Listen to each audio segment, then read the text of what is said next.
Okay, so we've got a block sliding on a smooth surface, hits this little corner at S.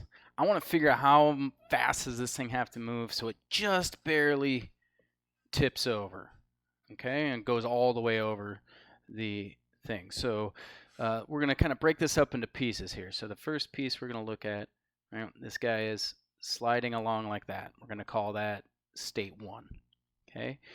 Then this guy is going to smash into that little block right there, okay, and start rotating. We'll call that state 2. State 3 is it's going to get just perpendicular, or so the center of gravity is right over the top, because if it gets to that point, it'll finish going on over. We'll call that 3. Okay, so that's kind of what we're looking at. So what we need to do here is we're going to call this V1, right? So the velocity right before impact. Omega 2 is the rotation right after impact, right? And again, we've got this impulse that happens at S there, okay? With impulses, we usually want to do momentum, right? So what we're going to do is we're going to do angular momentum about that point, because if we do it at that point, then that impulse does not show up, right? It's not really running into a second body. I can't take everything together. So what I'm going to do is I'm going to do angular momentum about that point S, right?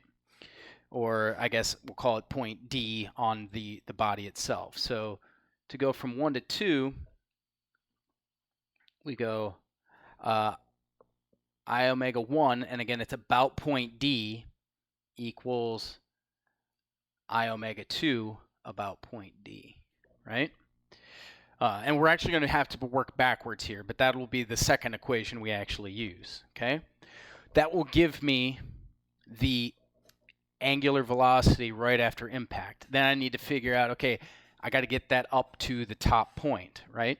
Well, at this point after the impact, the only thing that's really happening here is gravity, so I'm going to have conservation of energy. So I'll go KE2 plus PE2 equals KE3 plus PE3. Okay? Now in this one, what I'll do is I'll say, okay, it starts with no potential energy. We'll call this guy 0, right? Again, gravity is the only thing that's going on, so we'll call that initial point 0. Okay? And again, at 3, I want the kinetic energy to be 0, because I want this to be the point right before it tips all the way over. Okay? So all I really have is KE2 coming up, going to PE3. So KE2 is going to be 1/2 I about point D again, because I'm in pure rotation about point D. 1/2 I omega 2 squared. Okay? And that's going to equal the distance it moves up. So it starts, right, here's my datum right here, going right through the center of that guy, okay? Right? At some point, it'll be up like that when it rotates up. I don't want to draw it too much, right? But the center of that guy will be vertical, right? So this is, if I look at this, this is a 1/2 foot. This is 1/2 foot. And that tells me, well, I don't have that number here, but that tells me it's the square root of the sum of the squares on this guy, okay? So that is going to be, let's see here, that will be PE, so it's going to be mgh, so m is 10, mg is 10 pounds, and then h is going to be, again, that diagonal distance, which will be the square root of 0.5 squared plus 0.5 squared minus its original height, which was 0.5. Right? So again, what that is that diagonal piece, okay, which is, again, going to be straight up and down at this point, okay, minus the initial height, which was 0.5. Okay, that's going to be that change in height. Okay, let's take 2 seconds, calculate ID, because I think we'll need it a few times anyway. So that is a square, and I have to do, what's the word I'm looking for?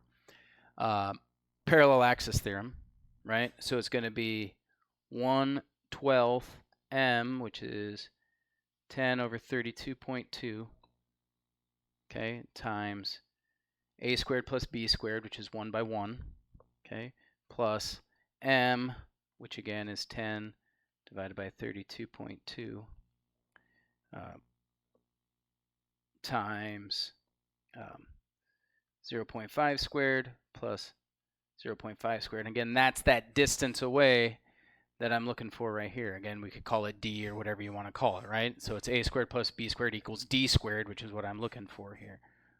Let me just put that guy right in there, right?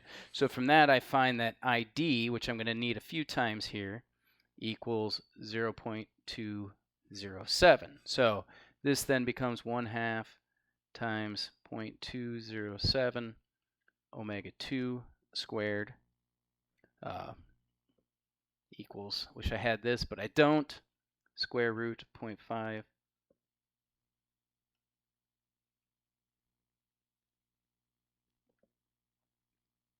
whatever that equals, right? Now from this I can find that omega 2 is 4.47 radians per second. And what this is this is the angular velocity necessary to get that thing up to the point where it can just fall the rest of the way over.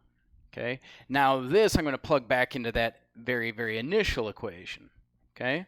Which again is I omega 1 equals I omega 2. And again, that's ID. So then that becomes, so my initial, well, I omega is not exactly true because I don't have omega initially. It's RMV initially, right? Where R is 0.5, M is 10 divided by 32.2, and V is what I'm trying to find. We'll call that V1. And then that equals I omega 2, and this is the I of 0.207, omega 4.47. So from this, I can find the velocity necessary to make that omega possible. And from that, I find that that velocity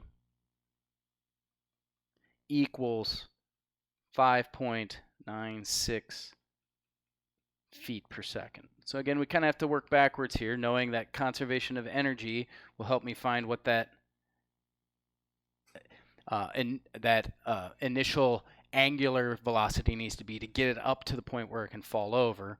And then I use conservation of angular momentum about that point of impulse where I can find the incoming velocity to get me that angular velocity necessary to get up to the top where it can tip all the way over.